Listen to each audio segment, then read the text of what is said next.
Hello and welcome. It is Big Talk with Todd and Noah, presented by Xfinity 10G Network. He is Todd Blackledge. I am Noah Eagle. This is episode number 4 as we get rolling in the college football season.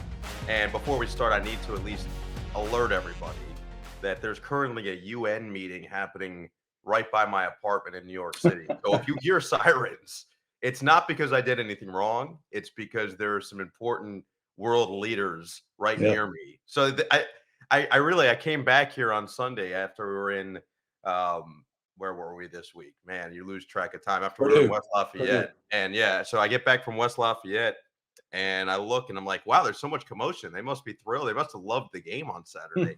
No. It had nothing to do with me. So that shows you where my head's at. But if that happens, I apologize ahead of time.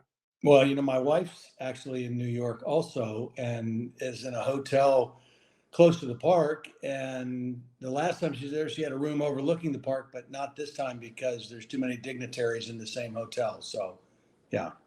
No, it impacts all of us. It's a crazy amount of traffic. There's a normal traffic and everything. It's gridlock every single day when there's something like this happens. Anytime there's something like this, so just an alert. And I'm glad to hear that Brittany's okay. And despite not having a view of the park, hopefully enjoying a beautiful fall day as it is right now in New York. And that's what we got in Purdue, by the way. It was my first time there, your first time in quite some time in West Lafayette. Yeah. I really thought the environment was great. I thought the fans showed up, by the way, at Ross-Ade Stadium. And we knew it was going to be a sellout. They delivered as such. And Syracuse looked pretty damn good, all things considered. Yeah, so my two biggest takeaways from that, you're right, the atmosphere was terrific. They had announced that it was a sellout a couple of weeks in advance. It totally was that. It had a great feel, a great look, and it was a fun game to call, right? But my observations football-wise, and we've seen this through the first 3 weeks already, multiple turnovers in a game are difficult to overcome, especially if you have teams that are somewhat evenly matched.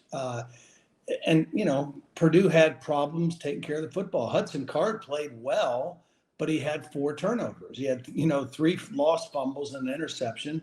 Their reliable tailback Maccabee fumbled it a couple times. So it's like, that's really hard to overcome. And then on the other side, we knew about Garrett Schrader. He was even better than advertised, both as a runner and a passer. They even could have made it worse because they had several drop passes in the game, deep shots that the ball was, catchable, and they couldn't come down with. So, but the thing about that for me is, and this is why I don't like preseason rankings and polls, is because we didn't know how good Syracuse was based on how they played against Colgate and Western Michigan, right? But against a good opponent in the Big Ten on the road, they were clearly the better football team from start to finish. And so now you come away from that saying, okay, this is a legitimate team. And if they can keep their quarterback healthy and some other guys, of course, they lost Oronde Gadsden already, which is a big loss. But they're a good-looking football team. Yeah, no Gadsden, no David Wallabaugh at that right tackle spot, but spot on with that game. And then what about your overall takeaways for week 3? Because you went into this slate and you said, who knows what it's going to look like. And then we got some pretty exciting games.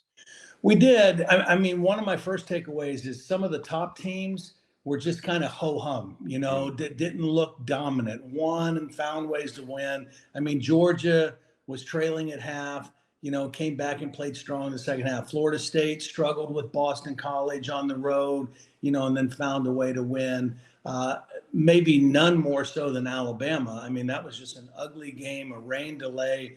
It was 3-3 for the longest time. They played 2 other quarterbacks. Neither one did very well. So there were a lot of games like that. I mean, there are a couple teams I thought that, really stood out. I thought Washington and Michael Penix Jr. looked explosive, and continued the way they've been playing so far in the early part of the season. But there were a lot of teams, top teams who won, but didn't really win in impressive fashions. But I think, those are going to happen early in the season, particularly in matchups where they're heavily favored. And now we start to get more into the meat of the schedule. So you mentioned a couple of these games. The FSU one, let's just quickly hit on it because FSU obviously was one of the most impressive teams coming out of week one with Yeah. what they did to start their season against LSU.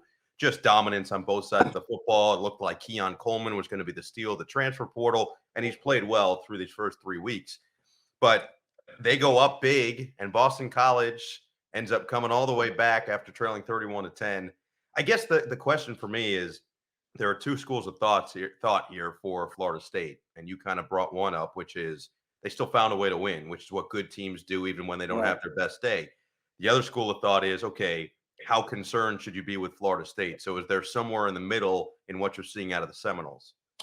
Yeah, I mean, I think that they are definitely better. I think this is the best team that Mike Norvell's had since he's been there.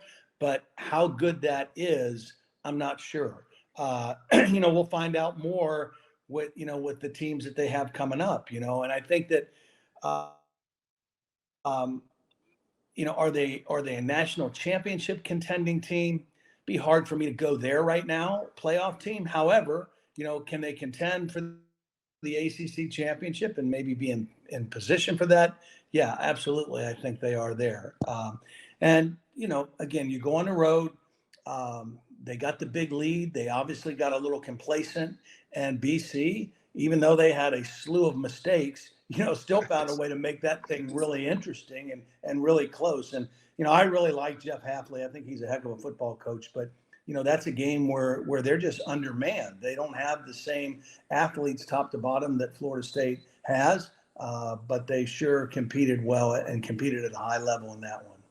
Underman, you said slew of mistakes. Well, that was a school record for penalties, a Yeah. missed extra point, missed 2-point conversion in the fourth quarter, and a game they ended up losing by just 2 points.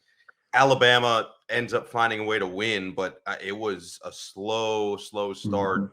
Jalen Milroe gets essentially benched from what we could understand, and Tyler Buckner comes in and starts. He struggles. Ty Simpson comes in, eventually leads them back to the win, and now it's going to be Jalen Milroe starting again this week as Nick Saban and Tommy Rees, offensive coordinator, just look for the right answers. I guess from a quarterback's perspective from you, we've seen this from Alabama with Jalen Hurts and how well he handled that, right? Getting pulled and eventually having to be thrust back in the role in the SEC championship, winning them that game and Right. eventually moving on, all of that. I'm not sure what Jalen Milroe's like. He's obviously younger than Jalen Hurts was as well, and he's less experienced. But from a quarterback's perspective, if you're Jalen Milroe and if you're Alabama, how do you properly proceed with what's gone on these first 3 weeks? Yeah. So what's going on there right now is way different than what went on with Jalen Hurts and in the past. Um, I think they're struggling to figure out which quarterback they have that can actually give them a chance to win. And that wasn't the case with Jalen Hurts. I mean, he obviously won a lot of games as a starting quarterback, did a lot of good things. The guy behind him, Tua, was just a better player, a better passer at that time, and gave them a chance to score more points and be more explosive. So the problem, I think, for Alabama right now is everybody's focused on the quarterback, but as I see them in the first 3 weeks, I don't think it's a great offensive line, and I don't see the dynamic kind of players at wideout and running back that they're used to having. So that puts even more pressure on a quarterback. I don't see a Jalen Waddle. I don't see a Jerry Jeudy. I don't see those kind of guys, Devontae Smith. And so now I think the decision to go back to Jalen Milroe, the reason for that is he gives them at least a dynamic dual threat ability. And, he can make some plays with his legs. He just has to learn and grow in terms of taking care of the football. But I think he gives them the best chance to be successful going forward because he has a little dynamic ability to him. And it's a team, offensive team that is much less dynamic than past Alabama teams have been. So they get the win against USF. And I think you make a very good point about Milroe and the dual threat ability. They got Mississippi this week. So Ole Miss in a top 15 matchup. Alabama wins. They drop out of the top 10. I believe it was for the first time since LeBron James has been in the NBA or something like that. It's an insane stat. Certainly since Nick Saban had been there and took over and kind of propelled them to that top 10. but it will be interesting to see if they handle at home an Ole Miss team that's going to be looking to really step on their throat when they have the chance. So that's a storyline to look out for as we proceed here to week 4. And then the big one at the very end of Saturday night, and I know I stayed up to watch it. I did too.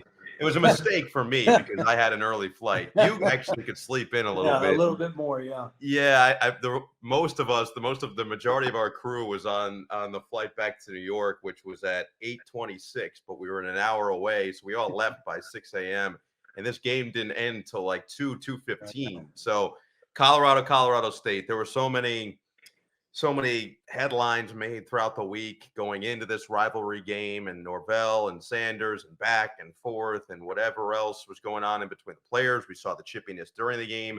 Travis Hunter gets knocked out of the game, goes to the hospital, and eventually after falling down, I mean, Colorado State had this game won on multiple occasions, it felt like. And yet Colorado with Shedeur Sanders just found a way to win. So another top 20 team that just found a way to win. But what'd you see out of this one and so many fireworks involved? Well, first of all, I don't know why Jay Norvell, chose to do that during the week, and kind of poke the bear or poke the buffalo, and just feed and fuel, Dion and that program, to have any way to kind of make it personal, because that seems to be what they want to do. They want to try to make everything personal, and that brings out the best in them. So I'm not sure why he did that, but his team showed up ready to play. His team played well. His quarterback threw for almost 500 yards. He was outstanding, and so, but turnovers and penalties. I think that's 17 penalties in the game. I know they went to overtime, so the game was a little longer than regulation, but too many things to overcome. You're the underdog on the road, and you have turnovers and you have lots of penalties, and they weren't able to close the deal. You're right. They were in position to win, but credit goes to, Colorado for not panicking, and particularly Shedeur Sanders. For the second week in a row, it wasn't always pretty and it wasn't always easy, particularly early in the game. Got knocked around some, got put on his backside. But when the game was on the line and when they needed it most, he comes through. A 98-yard drive, to tie the thing up was spectacular, and he was great in overtime. So he continues to impress with his poise and his accuracy, and just one more outstanding looking quarterback in the final year of what is now the Pac-12. It's a conference loaded with quarterbacks, and we'll see a duel between he and Bo Nix coming up this week as Colorado travels to Eugene. Yeah, no Travis Hunter for the next 3 weeks, which means no Travis Hunter for the Oregon game and next week for the USC game, which is really a bummer more for college football and certainly for that young man and the Colorado Buffaloes. We'll have to figure it out. And I do want to just hit on this real quick because Henry Blackburn was the man, the senior safety that hit Travis Hunter late in that. I think it was the second quarter. I'd have to go back and double check. It was in the first half. And Travis ended up playing through it for a little bit, and it was a lacerated liver that had internal bleeding, I believe, that caused him to eventually go to the hospital and now miss these next couple of weeks. Doesn't sound to be serious, which is very, very good to hear. But the key part I want to hit on is I know this was reported that Blackburn was starting to get death threats, and he was starting to hear some crazy, crazy things from fans, which is what sports tends to do. It brings out our crazy side. It also brings out our emotional and happy side, which is it's the dichotomy of the two. But the one thing that I love to see was Travis Hunter actually defending him online yesterday. He was on streaming, I think, playing some video games, and someone, a lot of people in the chat were saying some nasty things about Henry, and Travis was saying, listen, guys, I don't want anything said about him. That's just football as far as I'm concerned. You got to get hit. It's what happens. I didn't feel like it was all that dirty or anything. I thought that was pretty cool for Travis Hunter, and I hope for everybody's sake and certainly for the Blackburn family's sake that people realize what they're doing is ridiculous. Yeah, I hope so too. And that is tremendous by Travis Hunter. And the guys that are on the field are the guys that get it more than anybody else, right? They understand. It's a violent game. It's a physical game. You want to play every play, between the whistles from snap to snap. But sometimes it gets extended, and that's what penalties are for, right? You get penalties for that. And again, the whole world is watching Colorado right now, and not just football people. I mean, just people all over the place have eyes on, Colorado and Deion Sanders and what that team's doing. And so, something like that is going to stir up a lot of people, maybe that aren't necessarily your normal football fans too. No doubt. So Colorado with another victory. Now, can they remain unbeaten against Oregon this week? That'll be a fun storyline to watch. Some other just scores to keep everyone updated. Georgia stays perfect at number one.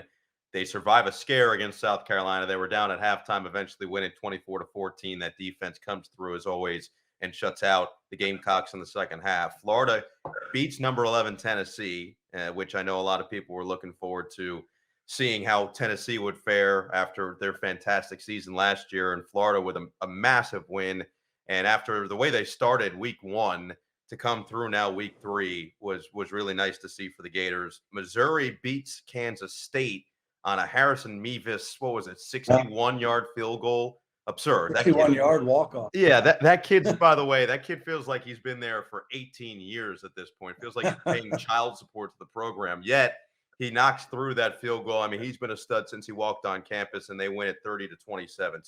So big wins for Missouri, big win for Florida, and a nice job by Georgia just to survive and remain unbeaten. Yeah. I want to just mention something about the Florida win. I mean, probably the most significant win for Billy Napier since he's been there, right? And Graham Mertz played well, the transfer quarterback from Wisconsin, but a huge win for Billy Napier, and hopefully, because there's been some noise in the system about him and whether things were going in the right direction or not for the Gators. And I did that game several times back in the day when I was at CBS and even at ESPN, the Florida-Tennessee game. In fact, I remember one year I had done an NFL game in week 2 because at CBS we didn't start the college season until week 3. And it was a good game, but, the crowd was a typical NFL crowd. And the very next week, my opening game was Tennessee at Florida in the Swamp. And it was so loud. I mean, and hot and muggy and loud.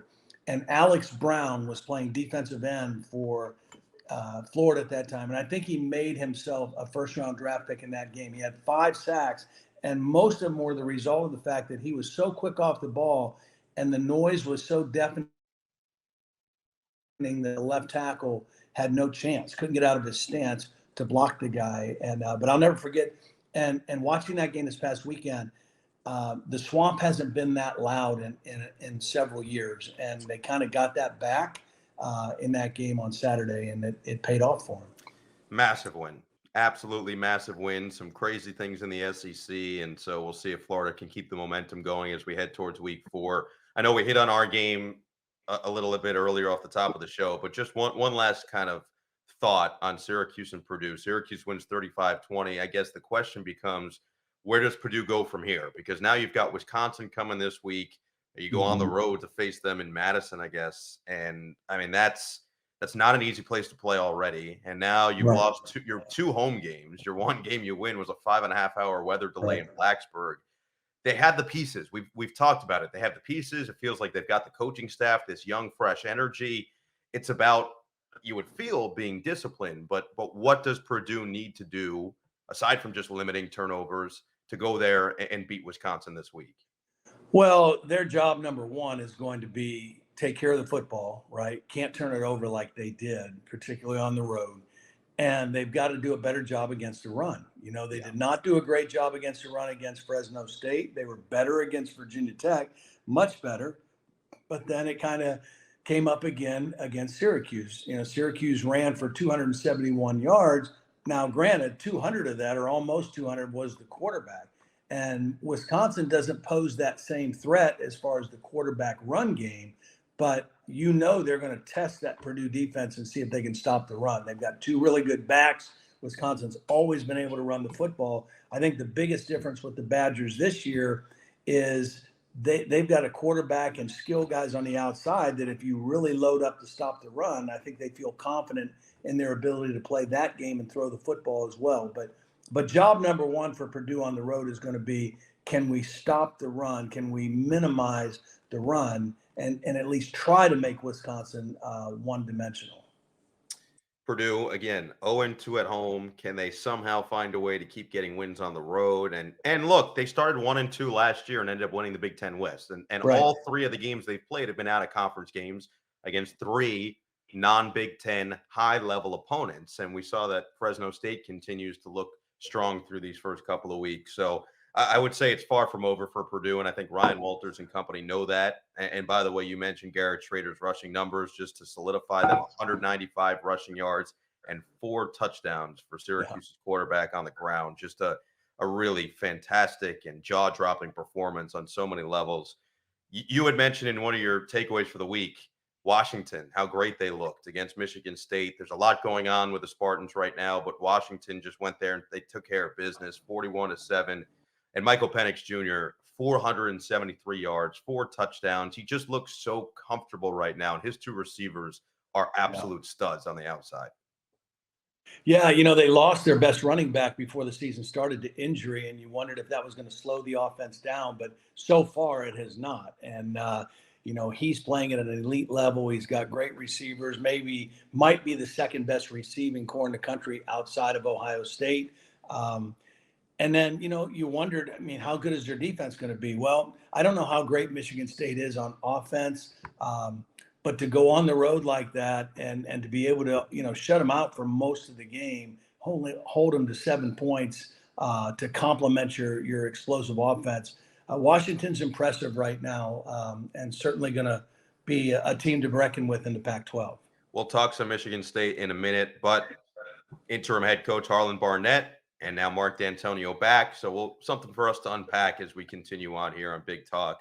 Penn State, it was their first kind of major test, so to speak, against Illinois, and they passed it 30-13. Drew Aller looked solid enough. The running backs look great, but that defense just looks like it's all world through the first couple of weeks. Yeah, I thought that Illinois had underachieved defensively the first 2 weeks of the season, particularly in their loss out at Kansas. I thought their defense played outstanding in this game. Their defense played well enough to win. Their offense turned the ball over 5 times, and again, you can't overcome that. It's against a good team. If you're the underdog, I don't care if you're playing on the road or at home, you're the underdog. You got to take care of the football. And Luke Altmaier made some bad decisions of where he threw the football, and Penn State took it away. But Illinois' defense was outstanding.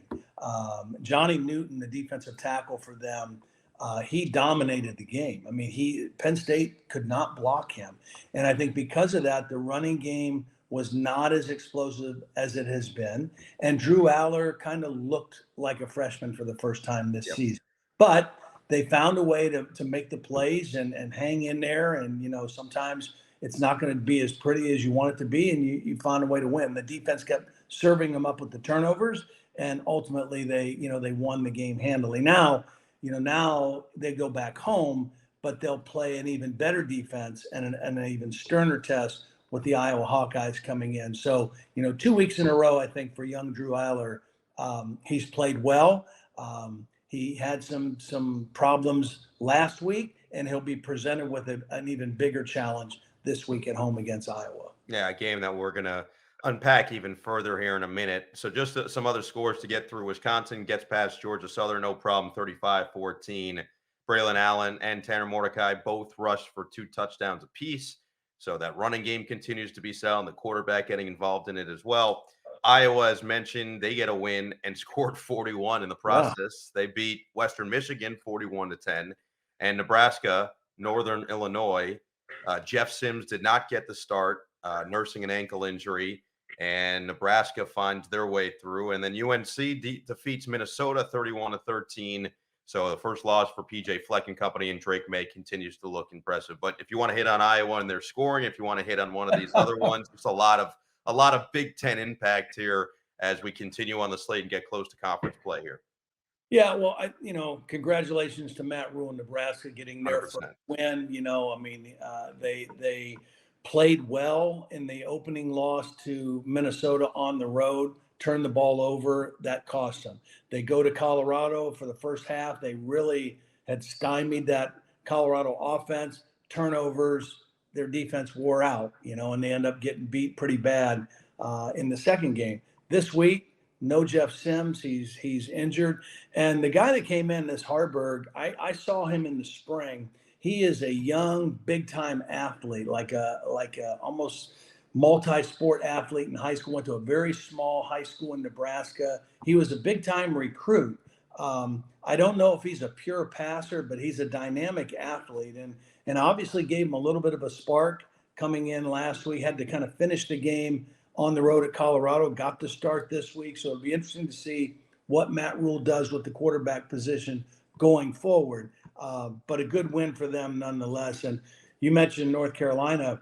That's a really good win for them. I mean, beating South Carolina was a great win. It's a border rivalry game, but then Minnesota, they don't beat themselves. So if you're going to beat Minnesota, you have to do the little things right. You got to be good in all the other, the aspects of the game, third down and turnovers and short yardage and goal line, all those kind of things. And so that was an impressive win for North Carolina, and Drake May continues to play well.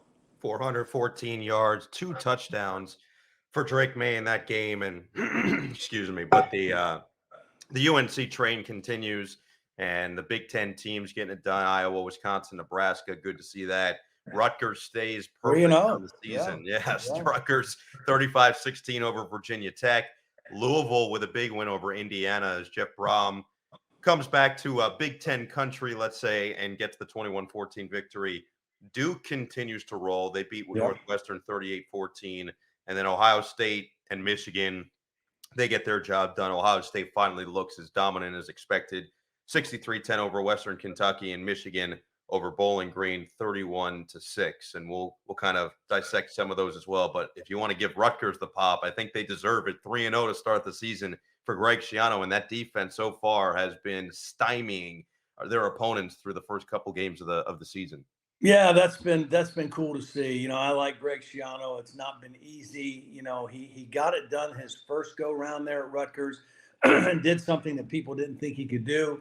And it's been a little bit tougher this second time around, and being in the Big Ten.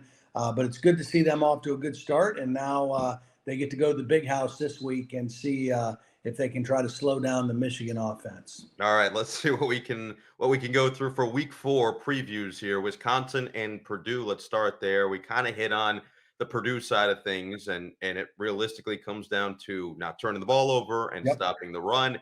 Easier said than done when you've got Ches Malusi and Braylon Allen, who have combined for over 500 yards and 8 touchdowns the first 3 games of the season. So when you look at this game, how important is it for Purdue, not necessarily just to win the game? I'm not saying they need to win, but to play a little bit more disciplined and sound football than what we saw last week. Yeah, well, they just have to give themselves a better chance to have a chance to win, right? And you do that by taking care of the football, being more disciplined, fundamentally sound against the running game. If they do those things, they can maybe take this game in the fourth quarter and have a chance to win.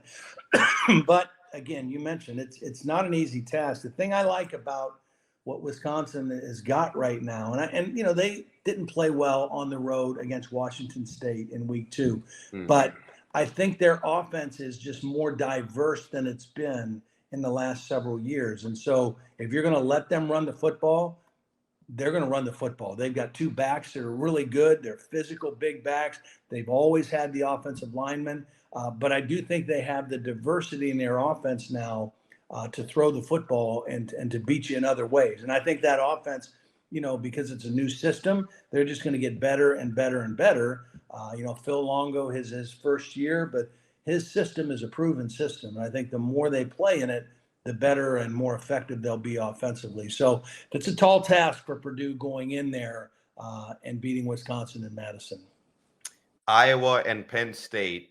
So I guess let's start from the Penn State side. You mentioned Drew Aller got his first real test last week against Illinois, and it looked like there were moments where, Illinois' pressure got to him, or he couldn't quite find an open receiver. Keandre Lambert-Smith has still had some big plays for the first couple of weeks here, but having those 2 running backs always is going to help. Having that offensive line led by Olu Fashanu at left tackle is always going to help, but you're facing a Phil Parker defense. And I know we've talked about just how good of a defensive coordinator Phil Parker is. He could be the best DC in the country year in and year out. His defenses overachieve.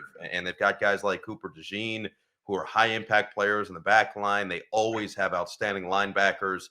It's a whiteout game, so you know Penn State's going to be juiced up. But for Drew Aller, what does he need to do to just ensure that he doesn't lose them the football game? Because it feels like with a young quarterback, that's what it comes down to.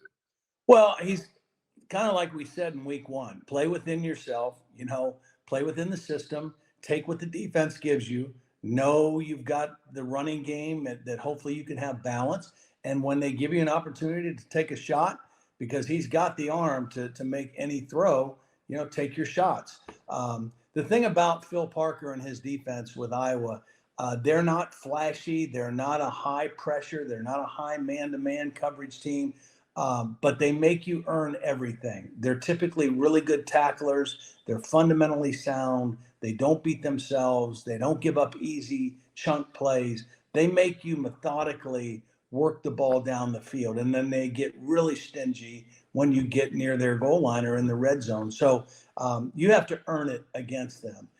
So that'll be interesting to watch. And then, when you flip the ball the other side, let's face it, the reason that Kirk Ferentz went out and got Cade McNamara was to be able to win games like this, right? The guys they've had the last couple of years weren't good enough or capable of going into a place like Penn State on a whiteout against a defense as good as Penn State is and winning. Cade McNamara, he can, and so, if they can continue to grow offensively and he can play well on the road, he gives Iowa a chance to go in there and pull the upset. But it will not be easy because Penn State's defense is playing at a very, very high level right now. They can really rush the passer. I think they're excellent in the back end. I think their two corners are playing as well as anybody in college football right now, Dixon and Kalen King. So it won't be easy going against either one of these defenses. So people, it'll be a fun game to watch. The atmosphere will be great. I don't expect there to be a whole lot of scoring, though. Yeah. And aside from Dixon and Kalen King, then you've got to worry about Kobe King. Then you got to worry about Abdul Carter. Then you got to worry about Chop Robinson. And the star power of that defense is obscene, quite honestly. The good news for Iowa, the good news, bad news. The bad news is that Luke Lachey, their stud tight end, is likely out for the season after sustaining a serious injury in the game this past weekend. The good news is that they had the foresight to go out and get Eric All out of the Michigan system tight end, bring him in with Cade McNamara. And so they still have a high impact tight end, which feels like Iowa always will have. Sam Laporta last year was one of the best in the country. But to lose Luke Lachey is a big blow to an offense that already is just struggling to find those points and has gotten better this year with Cade. They still have a great running game, but they don't have the traditional weapons on the outside. They're going to provide those explosive plays. So to not have their top tight end, they are thanking the heavens right now that they went out and got this from Michigan.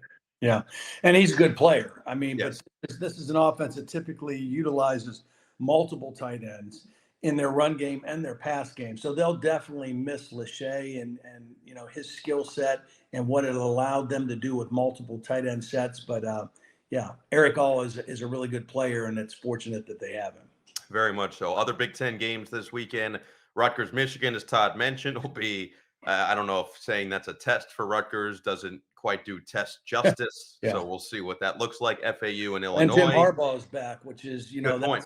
The big news of that game is that Harbaugh's 3-game suspension is over. He's back. I read an article this morning where he was saying that he thinks he's a better coach having sat out these first games and watching from a different perspective.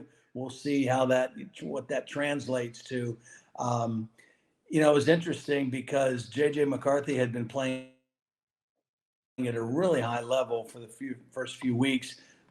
Good decisions, taking care of the football. He threw I think 3 interceptions in the game this past week. Even though they won against Bowling Green easily, he was not great with the football in that regard. So Rutgers will be a better defensive test. I just don't know if Rutgers offensively has enough against Michigan's defense to make the game, as competitive as they would like. But it'll be fun to watch. Yeah, we'll see what Gavin Wimsatt and that Rutgers offense has in store, maybe up their sleeve. It feels like when you're an underdog at that level, you've got to find some level of trickeration or unsuspected, something that is nobody is looking forward to or looking at in particular. So we'll see that game, FAU, Illinois. LA Tech, Louisiana Tech, and Nebraska. So a good chance for Matt Rule and company to get another victory. Akron and Indiana, and Minnesota Northwestern. So fun stuff. And Jim Harbaugh being back, as mentioned, the big storyline there. So we look forward to our NBC games. We've got two big ones. The first one is at 3:30. Maryland goes to Sparty, takes on Michigan State. A lot of turmoil surrounding that program. I actually called this game last year. This was in College Park. So I called this game at Maryland last year, and Talia Tungavailoa had a big game. Maryland ends up running away with that game as well. But Michigan State, just a really difficult loss last week against Washington. And we talked about how talented Washington is. Those receivers are amazing, and Michael Penix has continued to just be one of the studs of the entire country. But how does Michigan State trying to just regroup a little bit, especially with everything going on with the likely firing now of Mel Tucker, and understanding that they're probably going to have Harlan Bennett as their head coach for the rest of the season, and Mark D'Antonio. I don't really know how to fully describe his role, but he's going to be involved there and he's going to help the best he can. But if you're Michigan State, how do you regroup the right way and just try to put your best foot forward against a team that you should have a chance to at least compete with? Right. Yeah. I mean, those are uncharted waters, for the coaches still there and the players still there. They go from, okay, first of all, we're not going to have our head coach for this game, but we might get him back. He's suspended. And now it's looking more like he's not going to be your head coach anymore. So there's so much uncertainty. Meanwhile, you're coming off of a 41-7 shellacking at home, albeit to a really good team, a top 10 team. But, you got to put that one in the rearview mirror as quickly as possible and, try to circle the wagon and say, okay, look, the guys in this locker room, we know how hard we've worked, how much time we put in the summer and the off-season program. And regardless of the turmoil surrounding our program from a coaching staff standpoint or head coaching standpoint, we still got to go out there and play. And we've got pride, and we're a Big Ten team. And so we start off with a Big Ten opponent in Maryland coming into our house. So, they just got to figure a way to regroup and kind of bond together and play. I mean, it's interesting with Maryland, for 2 weeks in a row, they go down 14-0 before they wake up and decide to, get going offensively. And they've gotten away with it, the last 2 weeks, but that's not a recipe for success down the road. They need to be a little bit faster starting than that. But when they get rolling, between the passing of Talia and the running of Roman Henby and Littleton, I mean, they're an explosive offense. And I think defensively, when we saw them, we thought they were better than advertised or better than we maybe thought. So Maryland is, they feel like this is their year to kind of make a jump. And one of those teams that they would like to jump over, for real is Michigan State, because they're chasing those other three teams in the Big Ten East and Michigan, Ohio State, and Penn State. Yeah, and that game we did 2 weeks ago against Charlotte, they may have given up 14 to start the game, but only 7 of those came from the defense. The other one, the pick six from Talia. Right. So defensively, they've been impressive. And if Talia and the offense can continue to click, and to your point, start a little bit quicker, because they end up dominating Virginia on Friday this past week. The final score is 42-14. So once they wake up in the best terms, and once they kind of find themselves and remind themselves, oh, wait, no, we're more than capable of doing this, they show just how dangerous they can be. So that one, 3:30, NBC, we've got all the coverage for that. And it leads us to our main event, so to speak, the game we'll be at. And this is one we've been looking forward to in South Bend, Ohio State at Notre Dame, top 10 matchup, 7:30 on NBC. Pregame coverage with College Countdown begins at 7 with Maria Taylor and Joshua Perry and Ahmed Fareed and Matt Castle and Mike Robb. So number 6 against number 9. Ohio State, technically the higher ranked team. They're also a very slim favorite in this game, but a rematch of the season opener last season where Ohio State won at 21-10 and Notre Dame really performed very well on the road going to Columbus and dealing with that. And yet after that, the wheels kind of fall off for Notre Dame and they lose to Marshall, and then their season as a result is essentially over. But Marcus Freeman quietly got them back on track. Right. Eventually, they finished the year strong, and so far they did bring in Sam Hartman in the offseason in the transfer portal, and Sam Hartman's done pretty damn well so far. Yeah, he's come out and he has hit the fires. What was it? Hit the ground running and the firing on all cylinders. I tried to combine the two. There you go. But either way, they've scored 40 plus in all 4 games they've played, including the week 0 game against Navy. So they're looking to just prove to themselves and to the country that they can get a big win at home, showcase that they're a college football playoff caliber team. Meanwhile, Ohio State finally looked like the dominant team we expected them to against Western Kentucky last week. They put up 63 points, and Kyle McCord has been more and more comfortable with each week. So a lot of storylines, as always, for our game, and we look forward to it. But this is just a massive showdown that the entire nation's going to be watching. Yeah, and I don't think it's the same kind of game as it shapes up as last year. You know, Marcus Freeman has a whole year under his belt, right? That was his first. I mean, he was there for the bowl game, but that was his first start to the season. He was going against his alma mater. There was a lot of emotion. But this is a different looking Notre Dame team because of Sam Hartman. I mean, even though Notre Dame led at halftime last year, they didn't score in the second half. And they really were not capable of being a productive, prolific offensive football team for the rest of the season because of what they had at quarterback. And now this year, they have a different quarterback. And so they have a guy who's capable of beating a team like Ohio State. Not saying that they will, but they've got the right quarterback. And, you know, Sam Hartman, not only has he been productive, and not only was he productive at Wake Forest, he's an older guy. He's an older, calming presence, very much like Stetson Bennett was at Georgia the last 2 years, right? An older guy playing with 18 and 19-year-olds, and he's, 23, 20, whatever he was. It's a similar feeling with Sam Hartman. He's playing very well, but it's his presence and his leadership that I think is really making a huge difference for Notre Dame as well. So it's a great matchup. I think Kyle McCord took a lot of steps forward last week. You know, Ryan Day officially named him the starter, and then he went out and played his best game. They had been kind of just not great on offense, and people starting to wonder, what's wrong with the offense? We got these receivers, we got these backs. What's the problem? Last week, Kyle McCord put it together, played extremely well. I think they scored on 6 of their first 7 possessions against a team, Western Kentucky, that is pretty good, particularly on offense. So he played well. The last 2 weeks, they've found ways to get the ball to Marvin Harrison Jr., who, I think between he and Caleb Williams are the 2 best players in college football. So they'll continue to do that. And so offensively, I think they're kind of hitting their stride now at the right time. It'll be a big test, going on the road. I know Ohio State opened on the road at Indiana, but this school in Indiana, it will be a much different atmosphere in South Bend that the quarterback will face. But the biggest, probably most promising thing for Ohio State defensively, how well they played against a quarterback that Western Kentucky had and a passing game that is very, very good. And they held their own. They held them down well under their average and, kept them out of the end zone. So very promising going into this matchup with Notre Dame.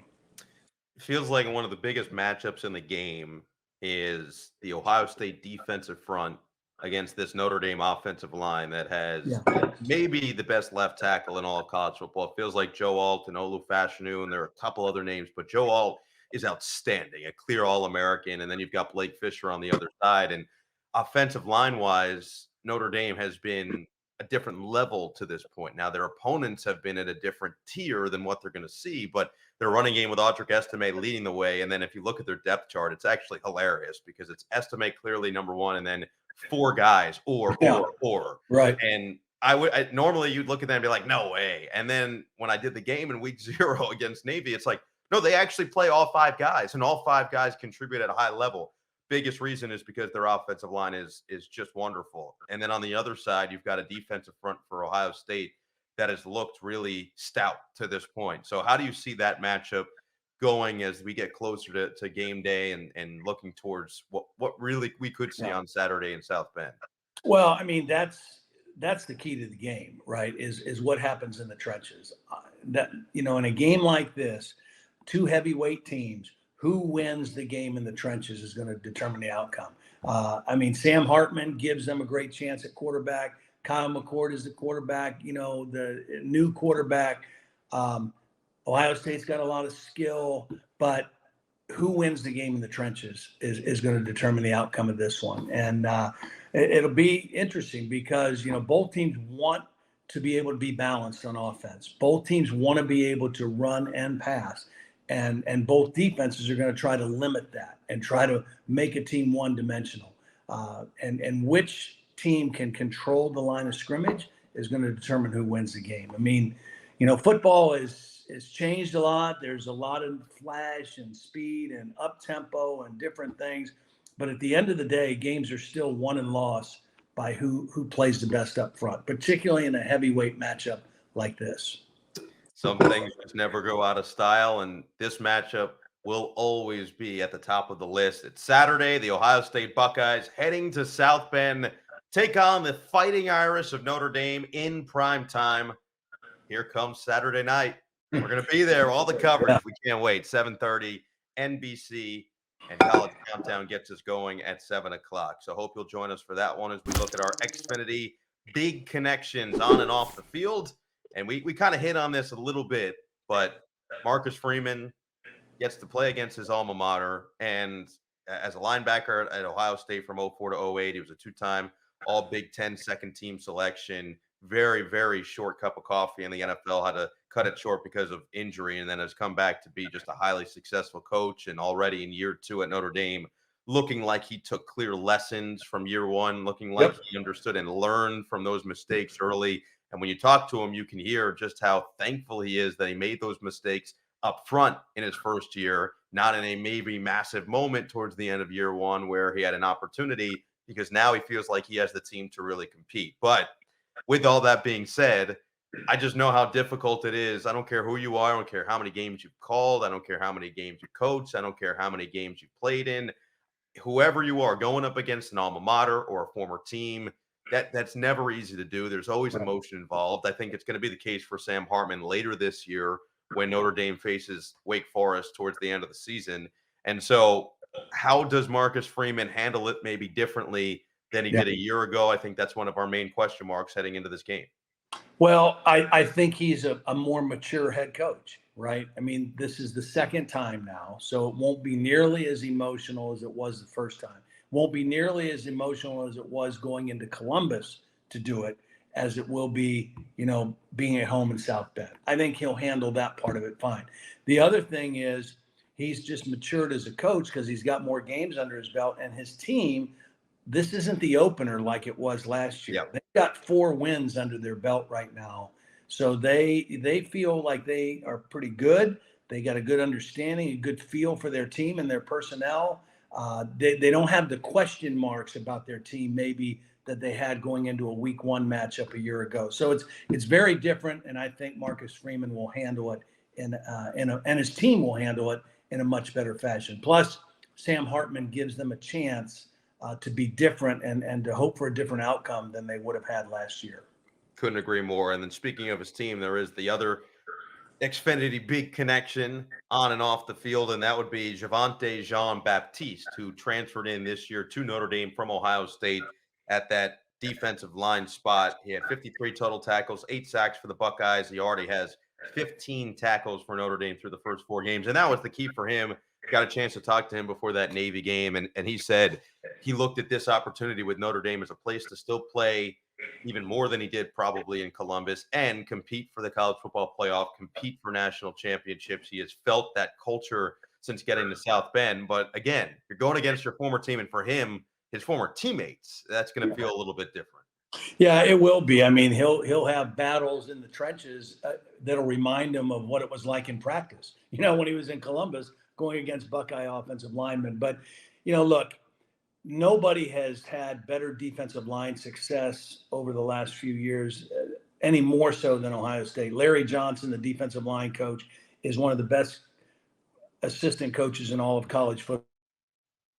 He was at Penn State before he went to Ohio State. His son, Larry, was the great running back for Penn State and the Chiefs. But he is an outstanding developer of defensive linemen.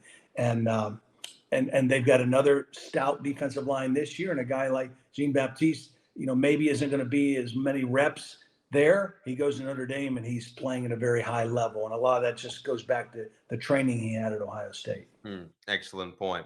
All right. Well, I can't wait for that one. And we appreciate everybody for joining us here. Episode number 4 of Big Talk. Thanks for tuning in. Todd and Noah, we appreciate everybody. We are presented by Xfinity 10G Network, and make sure you download and subscribe on the NBC Sports YouTube channel, wherever you get your audio podcast. We will talk to you next week. And again, make sure you tune in. 7:30 NBC Saturday, Ohio State at Notre Dame. Should be a blast.